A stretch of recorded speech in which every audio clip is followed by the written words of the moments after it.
ಸ್ನೇಹಿತರೆ ನೋಡ್ರಿಪ್ಪ, ಈ ಬಿಸಿಲುಗಾಲಕ್ಕಿಂತ ಚಳಿಗಾಲದಾಗ ಮೈ ತುಂಬಿಕೊಳ್ಳೋದು ಅಥವಾ ಬಾಡಿ ಮಾಡೋದು ಬಹಳ ಈಜಿ. ಈ ಟೈಮ್ನಾಗ ನಮ್ಮ ಮಸಲ್ ಮಾಸ್ ಬಹಳ ಲಘುನ ಹೆಚ್ಚಾಗ್ತೈತಿ.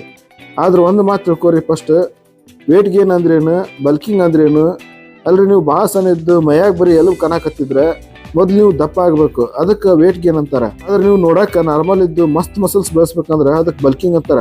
ಹಂಗಾದ್ರೆ ಬಲ್ಕ್ ಹೆಂಗ್ ಮಾಡ್ಬೇಕಪ್ಪ?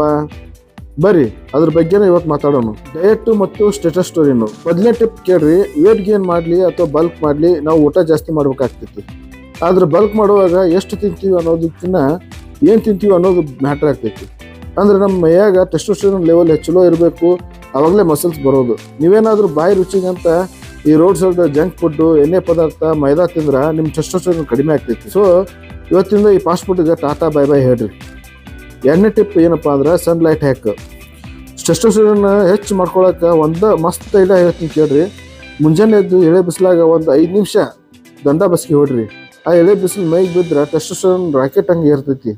ಒಣಗಿದ ಮರಕ್ಕೂ ಚಿಗುರು ಬರೋ ಹಂಗೆ ಸಣ್ಣ ಇದ್ದವ್ರಿಗೂ ಮಸಲ್ ಬರ್ತಾವ. ಮೂರನೇ ಟಿಪ್ ಹೇಳ್ತೀನಿ ಕೇಳ್ರಿ, ವರ್ಕೌಟ್ ರೂಟೀನ್. ಮುಂದಿನ ಟಿಪ್ ವರ್ಕೌಟ್. ನಾನು ಹಿಂದಿನ ವಿಡಿಯೋದಾಗ ಹೇಳಿದ್ದೆ ಬರೀ ವೇಟ್ ಗೇನ್ ಆಗ್ಬೇಕಂದ್ರೆ ವಾರಕ್ಕೆ 3 ದಿನ ಎಕ್ಸಸೈಸ್ ಸಾಕಂತ. ಆದ್ರೆ ಗುರು ಬಲ್ಕಿಂಗಿಗೆ ಅದು ಸಾಲಂಗಿಲ್ಲ. ಖಡಕ್ ಬಾಡಿ ಆಗ್ಬೇಕಂದ್ರೆ ವಾರಕ್ಕೆ ಕನಿಷ್ಠ 5 ದಿನ ಜಿಮ್ ಮಾಡಲೇಬೇಕು.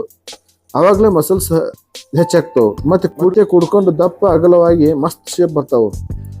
ಇನ್ನು ಫುಡ್ ಮತ್ತು ನ್ಯೂಟ್ರಿಷನ್ ವಿಷಯಕ್ಕೆ ಬಂದ್ರೆ ವೇಟ್ ಗೇನ್ ಒಳಗೆ ಸ್ವಲ್ಪ ಕೊಬ್ಬು ಇದ್ರೆ ನಡೀತೈತಿ, ಅಂದ್ರೆ ಫ್ಯಾಟ್ ಇದ್ರೆ ನಡೀತೈತಿ. ಆದ್ರೆ ಬಲ್ಕಿಂಗ್ನಾಗ ಹೈ ಪ್ರೋಟೀನ್ ಬೇಕೇ ಬೇಕು. ಪ್ರೋಟೀನ್ ಇದ್ರೆ ಮಸಲ್ಸ್ ದಪ್ಪ ಆಗ್ತಾವೆ. ಜಿಮ್ಗೆ ಹೋಗೋಕ್ಕಿಂತ ಒಂದು 45 ನಿಮಿಷ ಮುಂಚೆ ಒಂದು ಸಿಹಿ ಗೆಣಸು ತಿನ್ರಿ, ಅಂದ್ರೆ ಸ್ವೀಟ್ ಪೊಟ್ಯಾಟೊ ತಿನ್ರಿ. ಅದ್ರಾಗ ಮಸ್ತ್ ಎನರ್ಜಿ ಇರ್ತೈತಿ. ಇನ್ನು ಸಂಜೆ ಮುಂದೆ 4 ರಿಂದ 5 ಗಂಟೆಗೆ ಫ್ರೀ ವರ್ಕೌಟ್ ಊಟ ಮಾಡಿ ಜಿಮ್ನಾಗ 1 ತಾಸು ಬೆವರು ಸುರಿಸ್ರಿ. ಇನ್ನೊಂದು ಒಳ್ಳೆ ಟಿಪ್ಸ್ ಏನಪ್ಪ ಅಂದ್ರೆ, ಇದು ನೀವು ಪಾಲನೆ ಮಾಡಿದ್ರೆ ನಿಜವಾಗ್ಲೂ ನೀವು 100% ದಪ್ಪ ಆಗ್ತೀರಿ. ವರ್ಕೌಟ್ ಮುಗಿದ ಮೇಲೆ ಅಂದ್ರೆ 6 ರಿಂದ 7 ಗಂಟೆಗೆ 2 ಮೊಟ್ಟೆ ತಿನ್ರಿ. ನೀವು ವೆಜಿಟೇರಿಯನ್ ಆಗಿದ್ರೆ 50 ಗ್ರಾಮ್ ಸೋಯಾಬೀನ್ ತಿನ್ನೋದನ್ನು ಮರಿಬೇಡ್ರಿ, ಅಥವಾ 50 ಗ್ರಾಮ್ ಪನ್ನೀರ್ ತಿನ್ರಿ. ಇದ್ರ ಜೊತೆಗೆ ಜಲ್ದಿ ರಿಸಲ್ಟ್ ಬೇಕು, ಬಾಡಿ ಜಲ್ದಿ ಆಗ್ಬೇಕನ್ನೋರು ನೋಡ್ರಿಪ್ಪ, ಮಾರುಕಟ್ಟೆಗೆ ಸಿಗೋ ದುಬಾರಿ ಮಾಸ್ಕ್ ಏನೋ ಡಬ್ಬಿ ತಗೊಂಡು ರೊಕ್ಕ ಯಾಕೆ ಹಾಳು ಮಾಡ್ಕೋತೀರಿ? ಸೈನ್ಸ್ ಪ್ರಕಾರ ಹೇಳ್ಬೇಕಂದ್ರೆ ವರ್ಕೌಟ್ ಆದ್ಮೇಲೆ ನಮ್ಮ ಮಸಲ್ಸ್ ಬೆಳಿಬೇಕಂದ್ರೆ ಅದಕ್ಕೆ ಲಿಕ್ವಿಡ್ ಕ್ಯಾಲರೀಸ್ ಅಂದ್ರೆ ದ್ರವ ರೂಪದಾಗ ಆಹಾರ ಸಿಕ್ಕರೆ ಬಾಡಿ ಲಘುನ ಇರ್ಕೋತೈತಿ. ಅದಕ್ಕೆ ಜಿಮ್ ಮುಗಿದ ಮೇಲೆ ಮನ್ಯಾಗ ನೀವು ಒಂದು ಪವರ್ಫುಲ್ ಶೇಕ್ ರೆಡಿ ಮಾಡ್ಕೊಡ್ರಿ.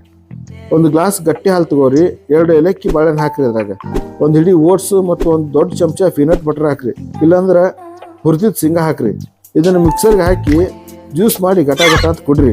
ಇದ್ರಾಗ ಸಿಗೋ ನ್ಯಾಚುರಲ್ ಪ್ರೋಟೀನ್, ಗುಡ್ ಫ್ಯಾಟ್ ಮತ್ತು ಕಾರ್ಬ್ಸ್ ನಿಮ್ಮ ಮಸಲ್ಸ್ ರಿಪೇರ್ ಮಾಡಕ್ಕೆ ಅಮೃತ ಇದ್ದಂಗೆ ಇರ್ತೈತಿ. ಕೆಂಪಲ್ ಇಲ್ಲ, ಪ್ಯೂರ್ ನ್ಯಾಚುರಲ್ ಆಗಿರ್ತೈತಿ, ರೊಕ್ಕನೂ ಉಳಿತೈತಿ, ಮೈನೂ ಗಟ್ಟಿ ಆಗ್ತೈತಿ. ಇನ್ನು ಪ್ರೋಟೀನ್ ಸಲುವಾಗಿ ಶೇಂಗಾ, ಚಿಕನ್, ಮೀನ, ಸೋಯಾ ಚೆನ್ನಾಗಿ ತಿನ್ರಿ. ವಾರಕ್ಕೆ 5 ದಿನ ಪುಷ್ ಫುಲ್ ಲೆಗ್ಸ್ ವರ್ಕೌಟ್ ಮಾಡ್ರಿ, ಅಂದ್ರೆ PP ಎಲ್ಲ ಮಾಡ್ರಿ. ಇದು ಹೆಂಗ್ ಮಾಡ್ಬೇಕು ಅಂತ ಗೊತ್ತಿಲ್ಲ ಅಂದ್ರೆ ತಕ್ಷಣ ನನ್ನ ಚಾನಲ್ಗೆ ಸಬ್ಸ್ಕ್ರೈಬ್ ಆಗ್ರಿ ಮತ್ತು ಕಾಮೆಂಟ್ನಲ್ಲಿ PPL ಅಂತ ಟೈಪ್ ಮಾಡ್ರಿ.